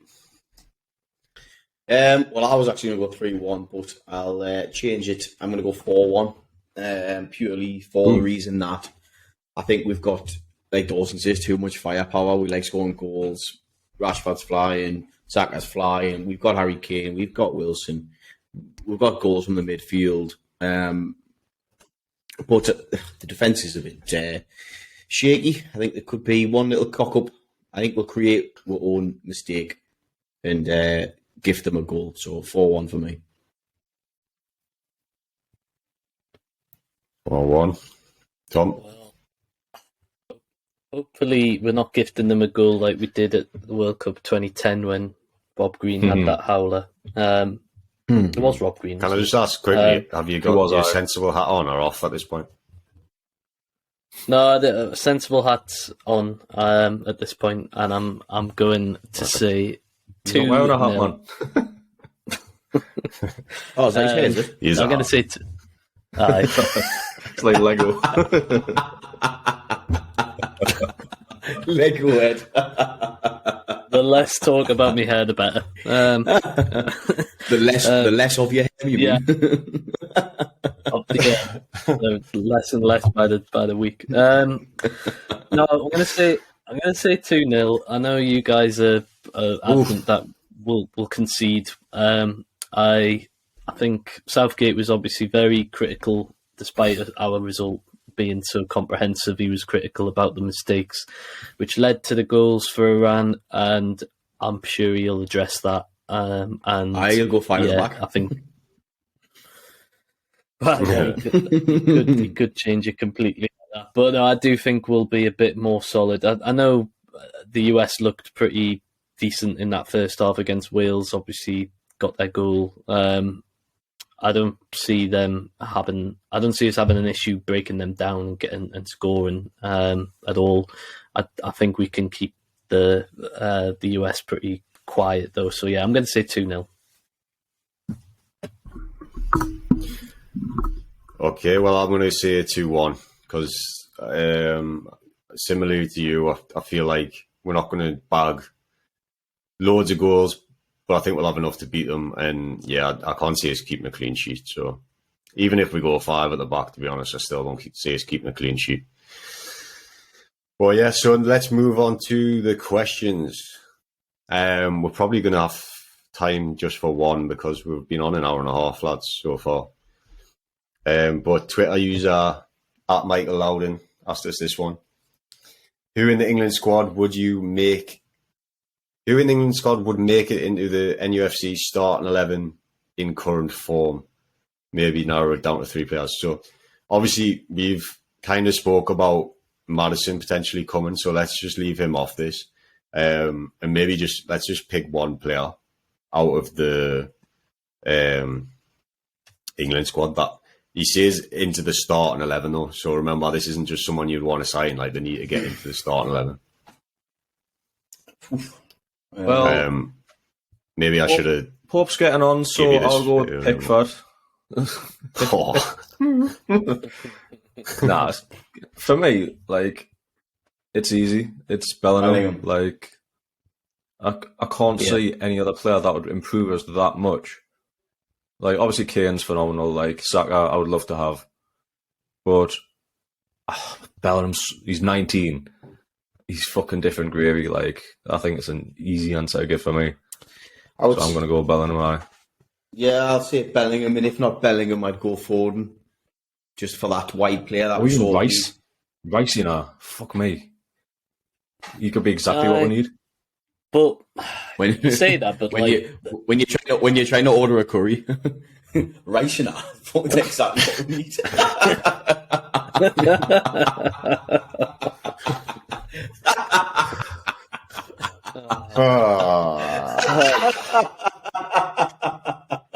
When you cannot decide if it's chips or rice. Why not both? If you get chips from the Chinese, you can get the fuck in the bin. Exactly what we need. We've got rice in the middle. Fucking hell.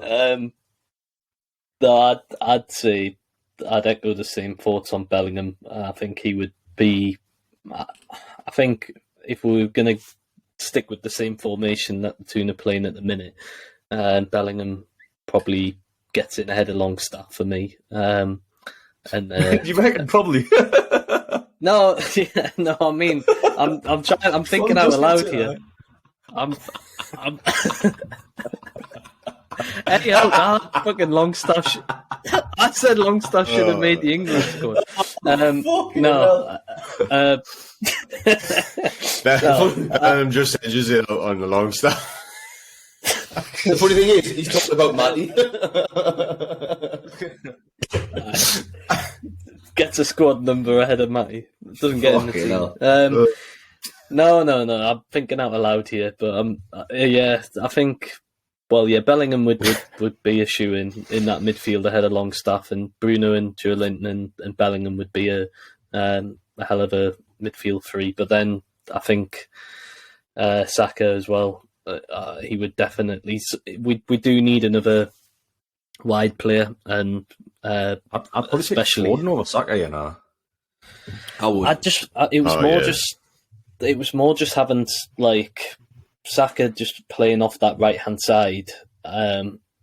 Is in banging form, just like Miggy is. Like to have two of those players there in that position who are very comfortable cutting onto that left foot.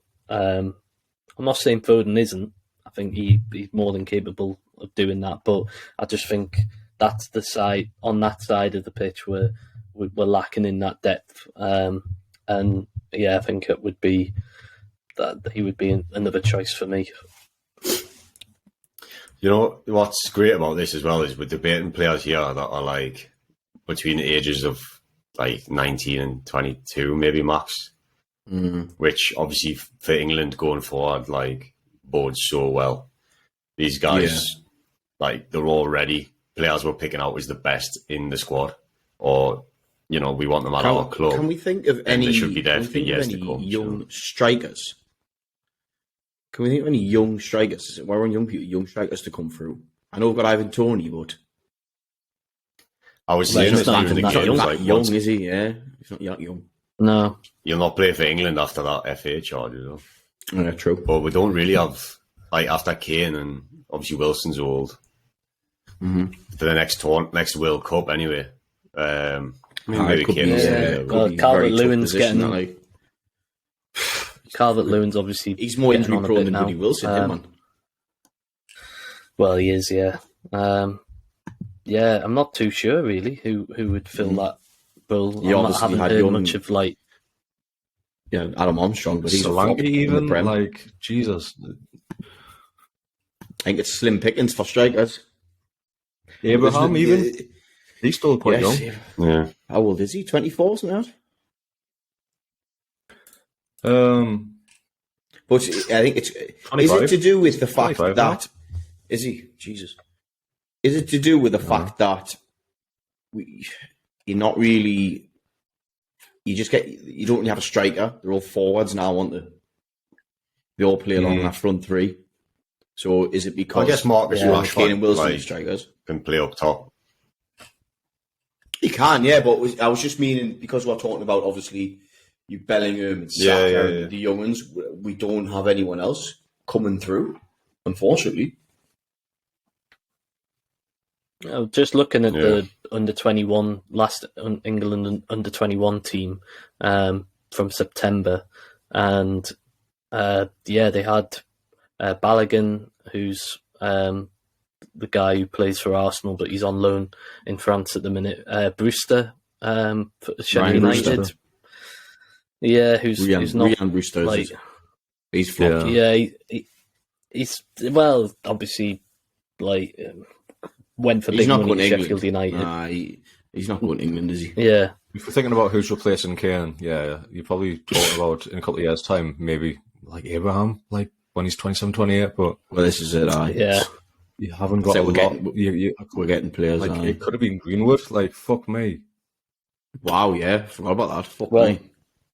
It could have, and arguably would have been him. Yeah, he would have probably been in this under 21 squad for sure. I'm going to go off topic here, and just while it's on my mind, what's your thoughts on the whole? I don't know if Sam was going to bring this up, but I didn't want to ignore it. The whole LGBTQ stance in Qatar. Obviously, they had the whole. My opinion was they were going to have the armbands. I think it was 4 or 5 clubs were going to wear the rainbow armbands. 7, wasn't it? Yeah. 7 clubs was it? And then FIFA said, "Well, you'll get a yellow card." I know Rio Ferdinand and Shearer alluded to this, that it was the first. Well, Rio's words were, it was the first speed bump and they folded like a deck of cards. And I agree with him, to be honest. Like, it's obviously bigger than football. And for the sake of a card, okay, you run the risk of Kane getting sent off and all that. But if they're trying to promote all this, and you're basically saying that, Kane getting the yellow card's a lot more important than that. That's what it reads to me. I think they fucked up massively by not wearing an armband, to be honest. Don't know what your thoughts are. Could have worn it, yeah. Yeah, I think probably should have. Either that, or you just don't go on about it as much as you have done pre-tournament, and then drop your ass, and then drop your ass. Like, you either just, like, certain countries just kind of ignore the fact that there's. By no means do I think that we should ignore the stance that Qatar have on things. We should be highlighting it, but if you're going to highlight it and you've had this plan in action for that, you're going to show that by wearing the armband, then just go ahead with it. And I think fair play. I know that it was Alex Scott. She wore it while on the. Put punditry and showed her support on the telly, and thought that was, really good. Like, to see that, she was not going to take any of that, like, stance and just highlight it. I know it's hard. It's a real hard one because it comes down to, like, are we, like, being disrespectful to the Qataris for not, like, showing, wearing I think their... that's the very, very fine line. Yeah, because it's their country, their rules. For me, though, if you're a supporter going over there to their country, you need to make sure you're obviously following their rules and that. But they've put their hat in the ring for this competition. They've obviously bribed FIFA to get this competition. The footballers wear that armband. They knew that before they wanted to host the competition. Then the Qataris need to follow the rules or like the traditions of the footballers in the World Cup and what we 100%, do aye. in the World Cup. There's definitely a couple of different sides to it. Obviously, it's their rules. Nobody agrees with it. We just get that clear. Absolutely nobody agrees with their rules and how they do it. It's fucking ridiculous. But like Tom's just said, if you go in there, it's a Muslim countries and that's their beliefs. It's as wrong as we think they are. It's their beliefs. So it's a fucking hard one. You're damned if you do, damned if you don't. If in some respects, exactly. Yeah, you can't force it. You can't raise the awareness over there. Obviously, people are going over there to they're wearing the rainbow hats and stuff like that, and then they're getting them taken off them. They're going over there to watch their football, but they also want to be like, well, hold on, this is fucking wrong, which you agree with. But then it's like, well, you've gone into their country. Like if someone come into my house and I had a rule of take your shoes off, you don't come in with your shoes on. No. Do you know what I mean? Not quite the same, was it? No, it's not. No, it's breaking it. No, it's breaking it down the minute. That's like it's my house. I'll be like, "How man, take your fucking shoes off, like, or get out." No, that's the analogy. As stupid as that sounds, but like, I get your point on the supporters, but with the actual football, I think it needs to be. The only thing I can think is that if Qatar said in their application for the World Cup or whatever it is, their bid, if they said like, oh, but you'll not be able to wear the rainbow armbands and all this, that, and the other, and then FIFA have gone, yeah, that's fine with us, and signed it off. But I can't see that have happened. Yeah. You think with the alcohol, like the alcohol, they did it last minute. Oh, you can't drink alcohol in the stadium. They've obviously like thought about this like last minute. Oh shit, they wear like rainbow flags as armbands. You can't do that. And I just feel Gareth Southgate and Harry Kane should have just took, especially for the first game. Like the only thing 100%. I can think is that they didn't want to get a yellow card in every game, and they thought, if I'm not going to do it every game, I'll not do it at all. Do you know what you need to do then? For the first game, you need to make Callum Wilson captain. Make him wear the armband. He'll get the yellow card and sub him off for Kane. Well, that's what I said. I said something along the same lines. But I also heard, whether how true it is, I don't know. I also heard it was all the captains that were going to get carded. If someone had an armband on, the captain was getting carded, even though they hadn't done it. Well, that's what I heard. Whether that was true, I don't know. Make Pickford the captain then for the first game. Yeah, you can make somebody else's captain. That's fucking lie. It's fucking stupid. Like it's like FIFA dropped their arse. FIFA had an absolute meltdown.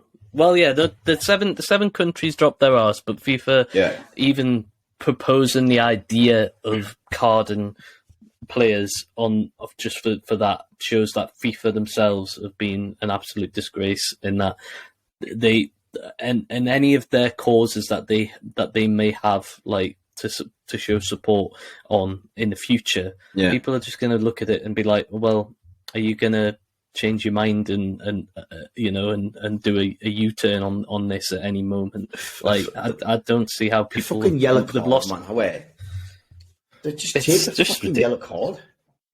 Another thing they could have done, like at the very least, is just go out with no armband on. Well, you see what the German players done today?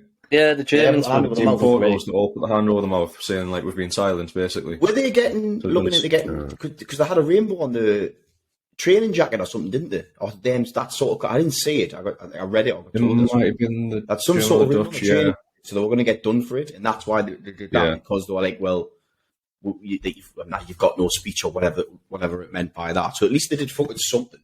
Whereas we just didn't out. Like Paige just said before, we're going on and on and on about these rights and all this kind of shit. They've done fuck all about it. That was a perfect chance to do something about it and to take a bit of a stance. And it's just weak. It's really weak. It's so weak. It's pathetic. Absolutely pathetic, man. Like talking cheap. Like actually do something at least to show. Yeah, like they've literally done words you've been saying for like since taking the knee, since doing all this. Like, do you know what? Right? Okay, Alex Scott wore the armband. And this is going to sound controversial, people, but the pundits have done fuck all for it either. sounds bad, but they've gone on about you shouldn't be doing this. They've obviously got paid a wedge. We all know they've been paid a fucking wedge for it. They haven't raised near enough awareness about the crack as they should have at all. For me, she's worn an armband. Fair enough. The players are actually playing football. These are talking. She could genuinely get locked up, like, for doing that. Like, they could literally, she could not be on tomorrow because they could have locked her up for it. Like, well, fair enough. Maybe not Alex Scott. Oh, it took balls to do that. I agree with that. But just the punditry in general. Yeah, the rest of them. They should have won the armband. That was it. Well, yeah, you say that. I mean, Lineker did like a fairly big monologue at before the start of the Qatar Ecuador game, where rather than talk about the football and the tournament being the fact that it's the World Cup and it's starting, he talked about how obviously the controversies in that like opening 2 minutes and how it shouldn't really be there and all of that. So I think they've tried to raise at certain times some of the like issues, but I think it is more like it a bit scripted though? It's definitely scripted. Whereas rather than like, I know you can't just go off Willie on the camera just fucking bleating on about it. I get that, but I don't know. I think it's just the whole not wearing the armband was like, well, what's the fucking point? Yeah, but I do think with like obviously certain pundits, I think you'd be speaking out more, but then like general reporters and maybe some of the more low level ones, I go back to like they're going into that country, like they do kind of need to respect their rules and stuff. It's the footballers. The footballers should be protected on the pitch because it's the World Cup. It's like they've asked for those players to come to their country and play the World Cup there. So those players should be able to do what they normally do or would do at any World Cup. They shouldn't be governed by the rules of that state or that country or whatever. But have we got any brighter notes to talk about before we wrap up instead of ending on this?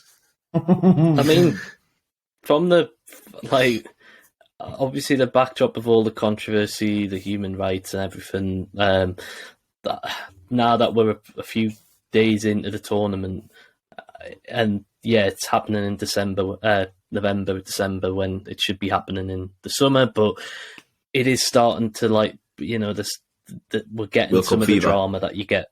You're getting the World Cup fever, you're getting the drama, obviously we've talked Coming about on for some of the Christmas. shocks. There's well, we don't need to hear about your Christmas list, Sam, but It's coming home for like Christmas.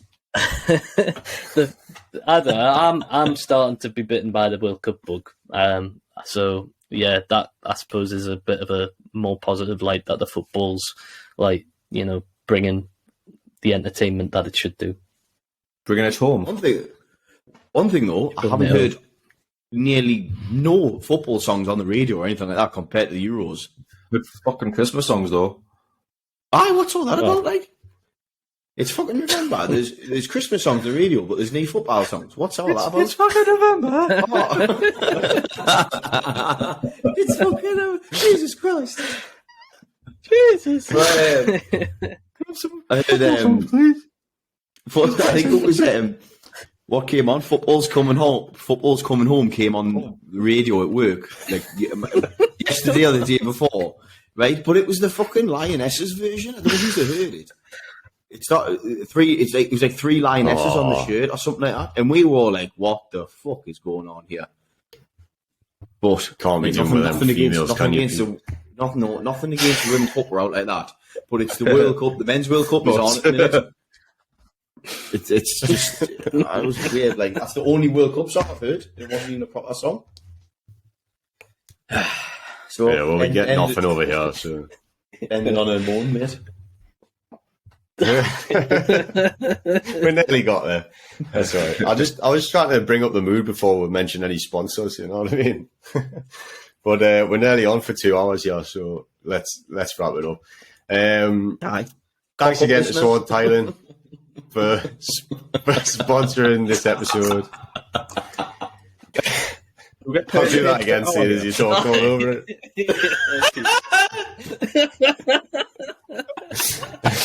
Leave money Thanks on again to these Sword sponsors. Thailand. Oh my god, come on. Get fuck on. Fuck them, look, they're getting fucking publicity here. They're getting out. Not while you're talking over them. Jesus.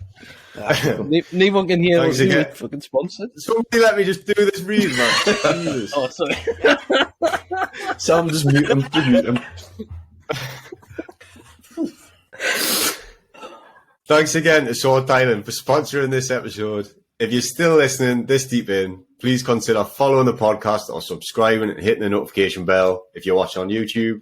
Drop us a like, a review, or a comment, and join us in the next one, where we'll be discussing more on the World Cup and focusing on England's potential win over the USA. Right. Thanks for watching. See you later. Wanna hear you go?